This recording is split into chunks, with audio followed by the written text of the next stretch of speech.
On est parti. Patrick Jagou, Sentier d'auteur, la Jagou d'émissions littéraires produite en partenariat avec la Société des auteurs savoyards. Aujourd'hui, j'ai le plaisir d'accueillir Lia Rosso. Lia Rosso, où êtes-vous née? Êtes-vous savoyarde? Bonjour, je suis piémontaise.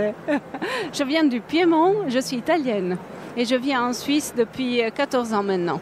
Lia Rosso, vous écrivez, à part écrire, que faites-vous dans la vie?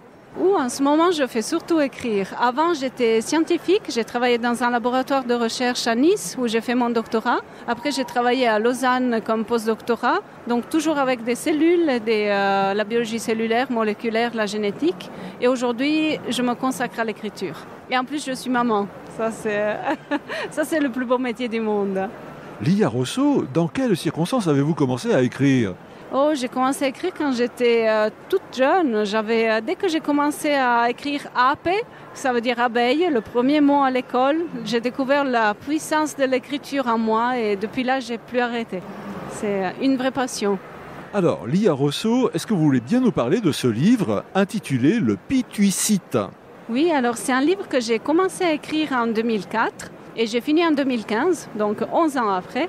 Et c'est un livre qui parle de mes découvertes en tant que scientifique, mais surtout en tant qu'être humain, quand j'ai travaillé dans un laboratoire de recherche à Nice, Sophia Antipolis. J'ai eu la chance de travailler sur des pituicites, qui sont des cellules du cerveau, mais ce ne sont pas les neurones. Ils font partie des cellules qu'on appelle les cellules gliales, c'est-à-dire qui aident les neurones à faire leur job. Et elles commencent à être très importantes aujourd'hui. Enfin, on reconnaît leur importance. Et moi, j'ai eu la chance de les voir bouger sous mes yeux, d'étudier comment ces mouvements pouvaient se faire.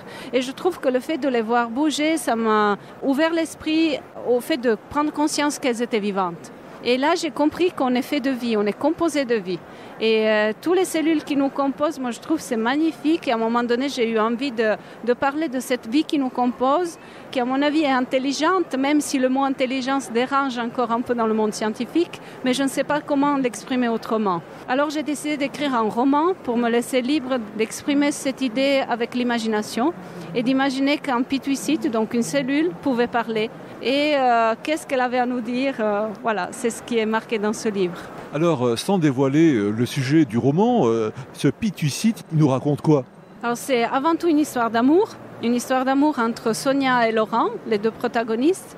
Sonia est une chercheuse, Laurent est un vétérinaire. Les deux sont attirés par la vie et par l'amour des animaux et l'amour de la vie en général. Sonia a un parcours de vie particulier qui se dévoile dans l'histoire du roman. Et Sonia, elle découvre la capacité de parler avec les cellules. Donc, voilà.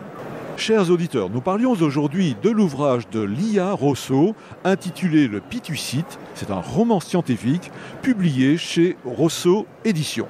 Lia Rosso, je vous remercie. Voilà, Sentier d'auteur, c'est fini pour aujourd'hui. Au revoir les amis et à la semaine prochaine si ça vous dit. Merci beaucoup, c'est très gentil. Merci.